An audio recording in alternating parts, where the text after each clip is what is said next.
نبی پاک صلی اللہ تعالی علیہ وسلم کی زندگی میں بہترین نمونہ عمل ہے. بہترین. اگر کوئی شخص ایک خوبصورت ترین زندگی ترتیب دینا چاہے اور وہ محسوس کرے کہ زندگی باوقار بھی ہو، حسین بھی ہو، سکون والی بھی ہو، اور زندگی اس طرح کی ہو جس میں میری وجہ سے کسی کو تکلیف بھی نہ پہنچے، اور زندگی اس طرح کی ہو کہ میری وجہ سے کسی کا فائدہ بھی ہو جائے، اور زندگی اس طرح کی ہو کہ میرا وجود بیکار نہ ہو، میری صلاحیتوں کو زنگ نہ لگے، میں کچھ کر جاؤں، کچھ کر گزروں، زمانے کو کچھ دے جاؤں، ملت کے لیے، قوم کے لیے، وطن کے لیے، مذہب کے لیے، دین کے لیے، عقیدے کے لیے کوئی خدمات سر انجام دے جاؤں، میں کچھ نظریات میں بلندی پیدا کر جاؤں، میں کچھ کر جاؤں.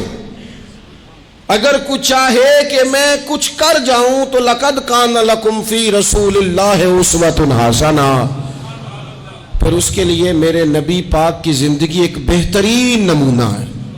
بہترین نمونہ. ہم نہ جب کچھ کرنا بھی چاہتے ہیں نا تو تب بھی نہ اس میں پہلے اپنا آرام سائیڈ پہ کر لیتے ہیں، اپنا سکون سائیڈ پہ کر لیتے ہیں، اپنا کھانا پینا، اپنا نفع سائیڈ پہ کر لیتے ہیں. پہلے ساری چیزیں اپنی ذات کی اس میں سے مائنس کر کے پھر ہم کچھ کرنا چاہتے ہیں. تو ایسے تو نہیں نہ کچھ ہوتا، نہیں کرنا کچھ نہ پڑے، نام زیادہ ہو، خدمت کوئی بھی نہ ہو، نمبر پہلا ہو، ڈیوٹی کوئی بھی نہ ہو، اجر سب سے زیادہ ہو. باتوں کے ساتھ جو لوگ پلاؤ پکاتے ہیں وہ زیادہ بھی گھی ڈال لیں تو خرچہ کوئی نہیں آتا. مسالہ جات مہنگے استعمال کریں، باتوں سے جو پلاؤ پکانا ہے. اور اگر کسی نے عملاً آنا ہے تو پھر تو میرے بھائی یہ شہادت گاہ الفت میں قدم رکھنا ہے. لوگ آسان سمجھتے ہیں مسلمان ہونا. آپ تھوڑا سا اس آیہ مقدسہ کا پس منظر سمجھیں گے. یہ آیت نازل کب ہوئی؟ یہ آیت نازل ہوئی ہے غزوہ خندق کے موقع پر. سارے عرب قبائل جمع ہو کے یک بارگی انہوں نے حملہ کر دیا مدینہ طیبہ پہ. اور زمینی حقائق یہ ہیں، اندر کی صورتحال یہ ہے کہ یہودی جو بڑی دیر سے معاہدہ کیے ہوئے تھے مسلمانوں کے ساتھ، انہوں نے معاہدہ بھی توڑ دیا.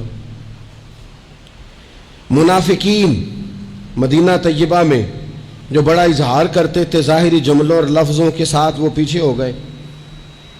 قحط کا زمانہ ہے، معاشی حالات بھی بڑے سخت ہیں. اب ان حالات میں سارے کا سارا عرب کفر جو ہے وہ جمع ہو کے آ گیا. اب حضور نے ان کے خلاف کھڑے ہونا ہے.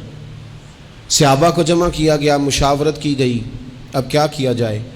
حضرت سلمان فارسی رضی اللہ تعالیٰ انہوں نے مشورہ دیا کہ یا رسول اللہ صلی اللہ تعالیٰ علیہ وسلم، ہمارے علاقے میں یوں ہوتا ہے کہ جب اس طرح کا معاملہ ہو تو خندق کھودی جاتی ہے، اس میں آگ جلائی جاتی ہے اور پھر دشمن سے مقابلہ کیا جاتا ہے. اب خندق کھودنی ہے اور اتنی بڑی کھودنی ہے کہ گھوڑا اس کو کراس نہ کر سکے، تو اس کے لیے بھی تو اسباب چاہیے. یعنی اندر بھی حالات اس طرح کے نہیں ہیں. جو مدینہ طیبہ کے اندر جو آبادیاں موجود ہیں وہ بھی سارے ظاہری طور پر ساتھ چھوڑ چکے ہیں، اور سامنے جو لوگ آئے ہیں وہ سارے جمع ہو کے یکبارگی آئے. اب مقابلہ ہے اور مالی حالات بھی کمزور ہیں.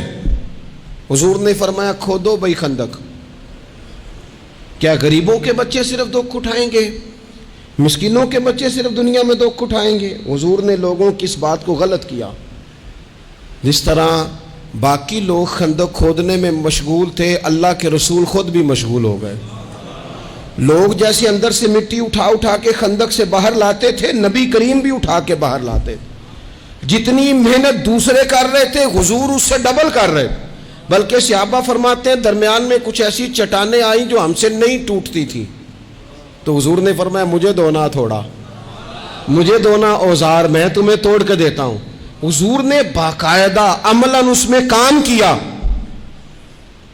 اور جب ہم نے کہا نا یا رسول اللہ ہم نے تو بھوک کی وجہ سے پیٹ پہ پتھر باندھے ہیں، تو حضور نے کپڑا ہٹا کے کہا تم نے اگر ایک باندھا ہے تو میں نے 2 باندھے ہوئے ہیں.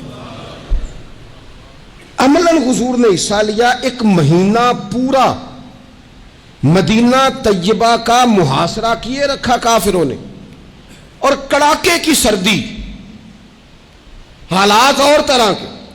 ان سارے حالات میں یوں ڈٹ کے میرے رسول کریم نے مقابلہ کیا.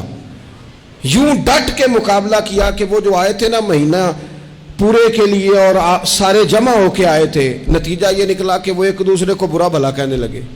تو غدار ہے، دوسرا قبیلہ کہتا تو غدار ہے، تو نے کہا تھا جیت جائیں گے، تو ہمیں لے کے آیا تھا، تو نے شرارت کی تھی. ایک مہینہ محاصرہ کرنے کے بعد وہ سارے وہاں سے خائب و خاسر ہو کر ذلیل و رسوا ہو کے نکل گئے.